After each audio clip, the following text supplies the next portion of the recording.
जय गुरु गोरखनाथ बाबा की। श्री गोरख पुराण चौथा भाग प्रारंभ। गोरखनाथ जी की जन्म कथा।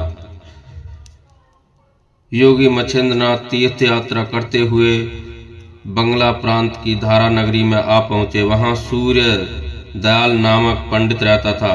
वह ईश्वर भक्त साधु संतों का सेवक था।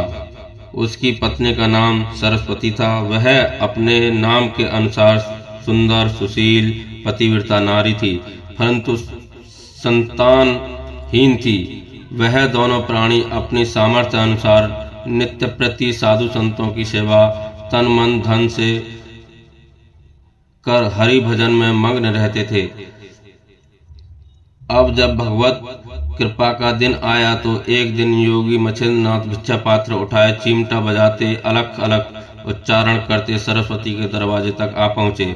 सरस्वती ने जब योगी के बोल सुने तो भीतर से भिक्षा पात्र लाकर उनके पात्र में डाल दी और मच्छिंद्रनाथ का सूर्य के समान चमकता चेहरा निहारने लगी।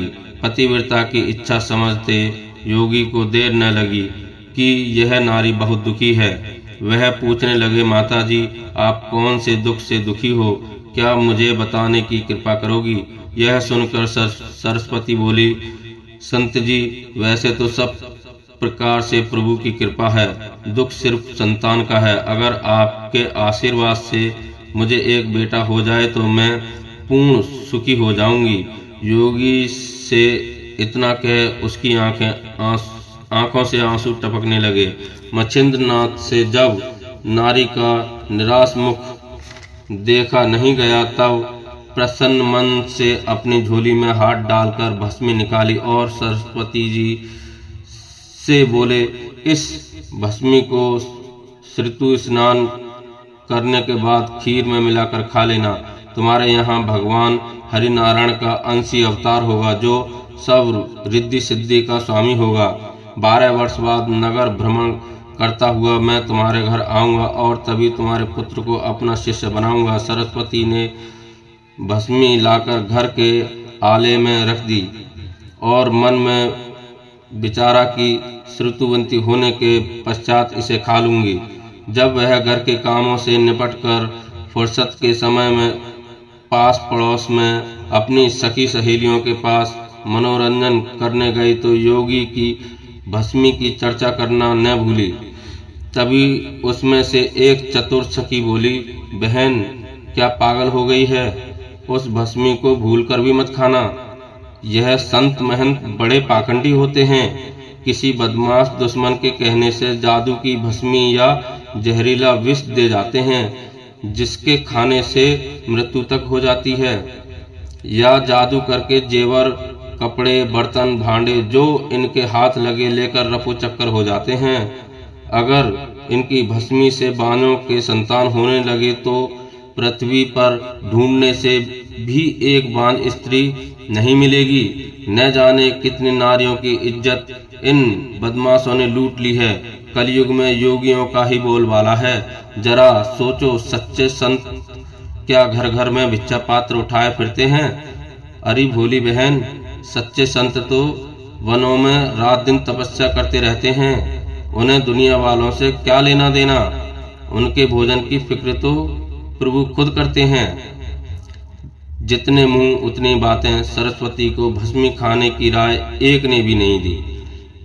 फिर उसने भी सोचा, बात तो ठीक मालूम पड़ती है। इस प्रकार की घटना रात दिन सुनने में आती ही रहती हैं। यह बात है भी ठीक, अगर भस्मी द्वारा पुत्र प्राप्ति होने लगे तो संसार में एक भी बांझ स्त्री न मिले।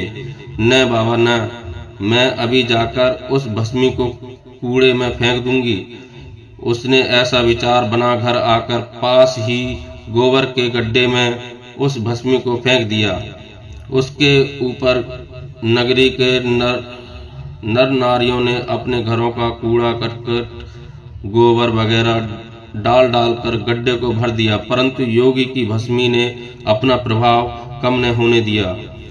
खेत के बीज की तरह उस गड्ढे में भी अंकुर फूटे। पानी की असुविधा होने के कारण अंकुरों को फूटने में देर भी लगी। आहिस्ता आहिस्ता 12 वर्ष भी पूरे हो गए और सरस्वती बेचारी बांध ही बनी रही। 12 वर्ष पूरे होने पर योगी अलख करता हुआ पहुंचा। सरस्वती के दरवाजे पर आते ही योगी ने सोचा, इस पतिव्रता का बालक 11 वर्ष कुछ महीने का हो गया होगा। उधर नियमानुसार सरस्वती संत के लिए भिक्षा लेकर आई तो उसे 12 वर्ष पहले के योगी को पहचानने में देर न लगी। योगी के मुख का तेज देखकर वह पीली पड़ गई। सरस्वती पीली पड़ गई। भस्मी फेंक देने के कारण कहीं योगी श्राप देकर भस्म न कर डालें, यह सोचकर उसने थर-थर कांपते हुए भिक्षा पात्र में भिक्षा डालने के लिए अपना हाथ आगे बढ़ाया, परंतु योगी ने भिक्षा पात्र पीछे हटाते हुए कहा कि माता, अब तो आपका बेटा काफी बड़ा हो गया होगा, क्या मुझे उसके दर्शन नहीं कराओगी? सरस्वती के मुख से बोल नहीं निकला। वह धर्म संकट में फंस गई। सरस्वती को चुप देख योगी राज बोले, माता, क्या संतान पैदा नहीं हुई या होकर नष्ट हो गई? आप कुछ तो मुख से बोलो। योगी के मुख का तेज देखकर सरस्वती और भी ज्यादा भयभीत हो गई और उसे सब विवरण सच सच बताना पड़ा कि आपकी दी हुई भस्मी मैंने न खाकर पड़ोसनों के बहकावे में आकर कूड़े में फेंक दी थी। योगी ने कहा, चलकर वह जगह मुझे बताओ। सरस्वती ने उस गड्ढे को जा बताया जो उसके घर के निकट ही था। योगी ने गड्ढे के पास जाकर आवाज दी, हे हरिनारायण सूर्यपुत्र, यदि तुम्हारी उत्पत्ति हो चुकी है तो इस गड्ढे से बाहर निकल आओ। योगी की आवाज के उत्तर में गड्ढे में से आवाज आई, गुरुजी, पैदा तो मैं हो चुका हूँ, परंतु गोबर के ढेर में दबा होने के कारण असमर्थ हूँ। आप मुझे यहाँ से निकालने की कृपा करें। गड्ढे में से बालक की आवाज सुनकर सरस्वती तथा नगरी की बाकी नारियों को बड़ा कौतूहल हुआ और ग्रामवासियों ने तुरंत कूड़ा हटाना शुरू कर दिया। कुछ देर बाद गोबर के ढेर से एक अति सुंदर तेजधारी बालक निकला। बालक को देखकर मच्छिंद्रनाथ मुस्कुराकर बोले, तुम्हारी उत्पत्ति गोबर से हुई है, इसलिए तुम्हारा नाम गोरखनाथ रखता हूँ। बोलिए गुरु गोरखनाथ महाराज की जय। बालक आंखों में आंसू भरकर मच्छिंद्रनाथ को देखने लगा। मच्छिंद्रनाथ बोले, तुम सूर्यपुत्र हो, तुम्हारा यश सूर्य के समान ही सारे संसार में फैलेगा। इस तेजस्वी बालक को देखकर सरस्वती की आंखें से भी नीर बहने लगे। उसने याचना की दृष्टि से योगीराज की ओर देखा। योगीराज बोले, माता, तुम्हारे भाग्य में विधाता ने पुत्र लिखा ही नहीं है, तभी तो मेरा किया धरा आपके लिए व्यर्थ हो गया। परोसी हुई थाली सामने से उठ गई। आपको अपने कर्मों का भोग जो भोगना है, अब आप संतोष करो और ईश्वर की इच्छा समझ मन को समझाओ कि भाग्य में संतान सुख लिखा ही नहीं है। अब आप प्रेम से प्रभु गुण गाओ, जिससे कि पिछले पाप धुल जाएं। फिर पुत्र सद्गति का जरिया भी नहीं है। इस प्रकार योगीराज ने सरस्वती को धीरज बंधाया और गोरखनाथ को अपने साथ संग ले जाकर नाथ संप्रदाय में दाखिल कर दिया। जगन्नाथ धाम की यात्रा कर मच्छिंद्रनाथ राम सरोवर जा पहुंचे। हनुमान जी स्नान कर वहां बैठने ही वाले थे कि तभी बारिश होने लगी। बारिश होने के कारण हनुमान जी अपने लिए पहाड़ खोदकर स्थान बनाने लगे। यह अद्भुत कार्य देखकर मच्छिंद्रनाथ को बड़ा आश्चर्य हुआ। मच्छिंद्रनाथ ने हनुमान जी से कहा, इतने जोर की वर्षा में पहाड़ खोदकर जगह बनाने की कोशिश कर रहा है, तेरा यह घर कब तक तैयार होगा? जिस तरह मूर्ख लोग आग लगने पर कुआं खोदा करते हैं, उसी तरह इतनी तेज बारिश में तू घर बना रहा है। मच्छिंद्रनाथ के ऐसे वचन सुनकर हनुमान जी बोले, तू इतना चतुर कब पैदा हुआ और तू है कौन? मच्छिंद्रनाथ बोले, यति हूँ और मेरा नाम मच्छिंद्रनाथ है। हनुमान जी बोले, यति के मायने क्या है यह भी जानता है? मच्छिंद्रनाथ बोले, मेरा प्रताप के कारण ही लोग मुझे यति कहते हैं। मच्छिंद्रनाथ का उत्तर सुन हनुमान जी बोले, आज तक एक हनुमान ही यति कहलाता था, तू दूसरा यति कब से पैदा हुआ? खैर अब ध्यान से सुन। मैं काफी अरसे तक हनुमान जी के पड़ोस में रहता था, जिससे उनकी कथा का थोड़ा सा चिन्ह बड़े ही प्रयत्नों से मिला है, जो मैं तुझे दिखाता हूँ। या तो तू उसकी काट कर, नहीं तो यति कहलाना छोड़ देना। हनुमान जी के ऐसे वचन सुनकर मच्छिंद्रनाथ बोले, आप मुझे कौन सी कला दिखाओगे? दिखाओ, उसका काट नाथ गुरु करेंगे। मच्छिंद्रनाथ के शब्द सुनकर हनुमान जी को बड़ा ही गुस्सा आया और ऊंची उड़ान भरकर एक तरफ को गए और विकट रूप धारण किया, जिससे मच्छिंद्रनाथ को कोई भेद ही न मालूम हो। उन्होंने मच्छिंद्रनाथ के ऊपर 7 पर्वत फेंके, जिन्हें बादलों के समान गरजते हुए जोरों से आते देखा, परंतु मच्छिंद्रनाथ ने अपनी मंत्र शक्ति द्वारा वह अधर में ही रोक दिए।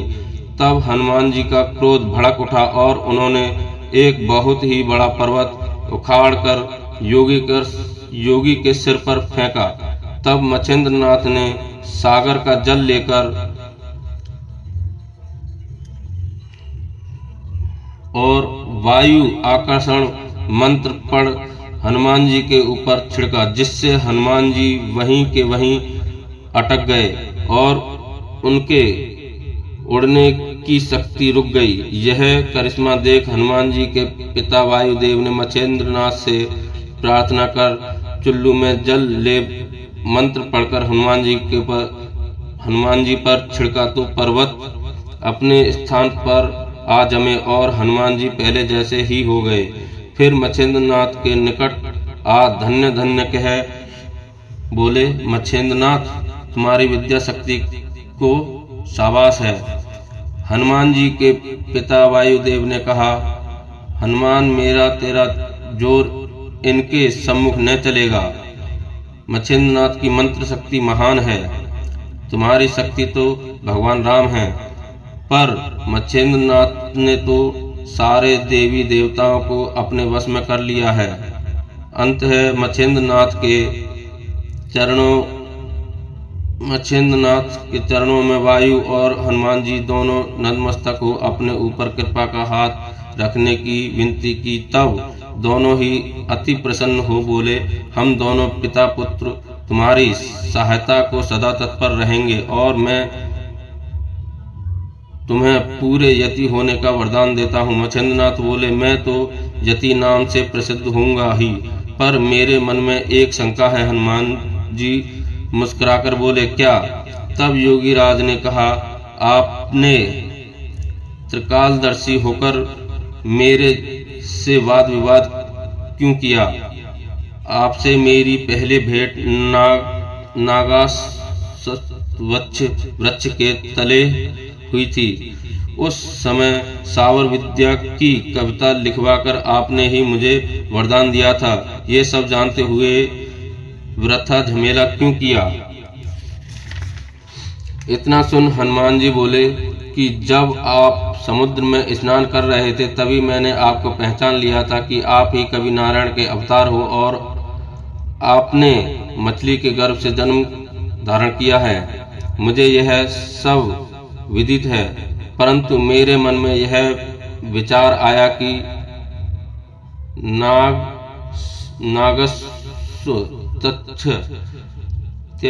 वृक्ष के नीचे देवताओं ने वरदान दिए, उनमें कितनी शक्ति है। इसके अलावा अभी आपको काफी संकटों का सामना करना है और मैं जांचना चाहता था आप में कितनी शक्ति है। फिर हनुमान जी कहने लगे, अब तुम त्रिय राज्य में चले जाओ और वहां आराम से रहो। आपकी और मेरी भेंट व्यर्था नहीं हुई। आपके कारण मेरा सारा बोझ हल्का हो गया। मच्छिंद्रनाथ बोले, वह किस प्रकार? हनुमान जी ने कहा, जब हम रावण को मारकर लंका को जीतकर श्री राम सीता के संग आ रहे थे, तब जानकी जी ने कहा, हनुमान राम जी का परम भक्त है, इसलिए इसकी शादी करवा संतति और संपत्ति दोनों का सुख पहुंचाऊंगी। लेकिन इस कार्य के लिए उसका राजी होना कठिन है।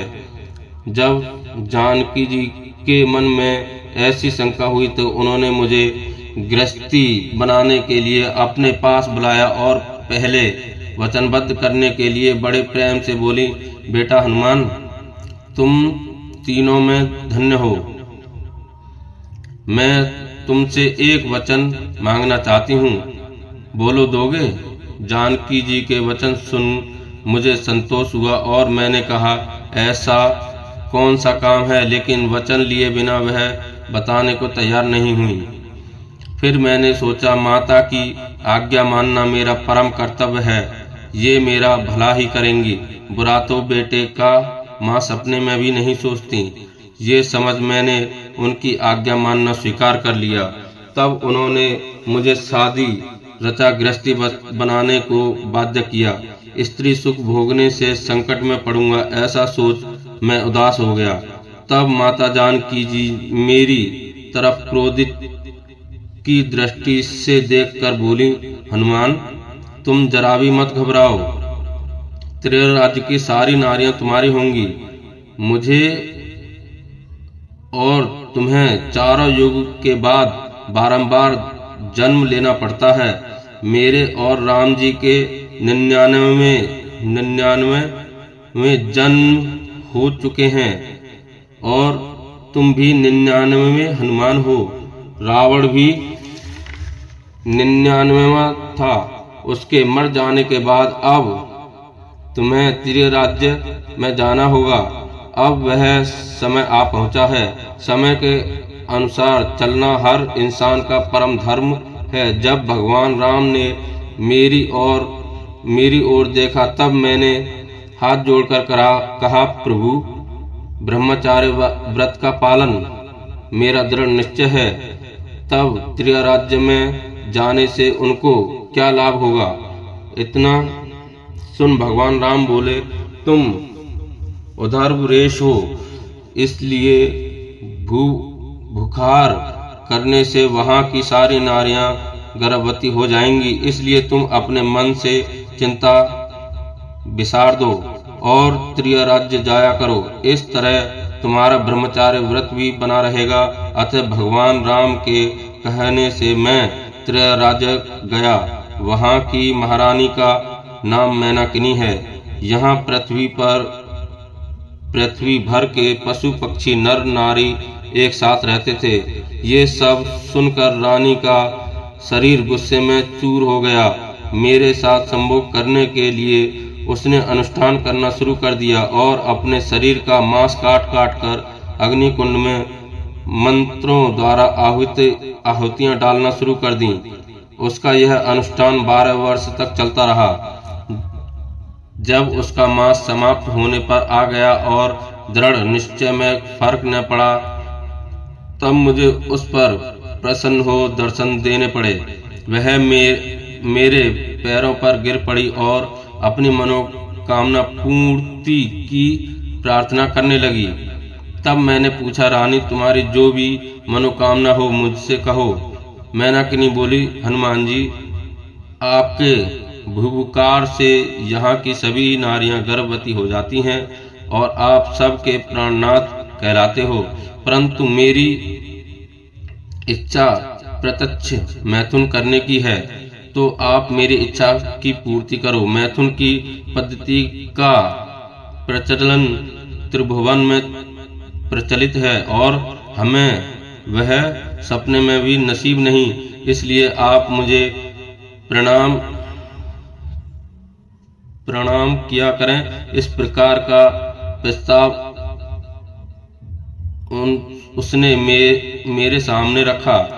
तब मैंने उसे समझाया कि मैं अखंड ब्रह्मचारी हूँ और तुम कहती हो ऐसा प्रचलन तीनों लोकों में है, इसलिए मैं आपकी इच्छा पूर्ति करने में असमर्थ हूँ। मेरे सांस द्वारा तुम लोगों को जितनी तृप्ति होती है, काम शांत करने को उतनी ही प्राप्त है। इससे अधिक इच्छा पूर्ति के लिए यहाँ मच्छिंद्रनाथ आएंगे, तब आपकी इच्छा पूर्ति कर लेना, अपनी इच्छा पूर्ति कर लेना। वह साक्षात कवि नारायण के अवतार हैं। उस तरह उसे धीरज बंधा और अब आप वहां पहुंच रानी की मनोकामना पूर्ण कर राज्य सुख भोगो। ऐसी भावनी देवताओं को मिलनी भी दुर्लभ है। हनुमान जी की वार्ता सुन मच्छिंद्रनाथ बोले, मैं भी उधर्वरेत हूँ, मेरा ब्रह्मचार्य खंडित हो जाएगा और दुनिया भर में भारी बदनामी फैलेगी, इसलिए यह पाप कर्म मुझसे क्यों करवाते हो। वैसे भी नारी का संग नरक में ले जाता है, इसलिए मैं भी ऐसे काम को तैयार नहीं हूँ। मच्छिंद्रनाथ की बात सुनकर हनुमान जी बोले, अनादिकाल से जो रीति चली आ रही है उसमें पाप कैसा। जिस तरह 99वां हनुमान, उसी तरह 99वां मच्छिंद्रनाथ। इसी क्रम से मौनीनाथ का जन्म आपके द्वारा होता आया है।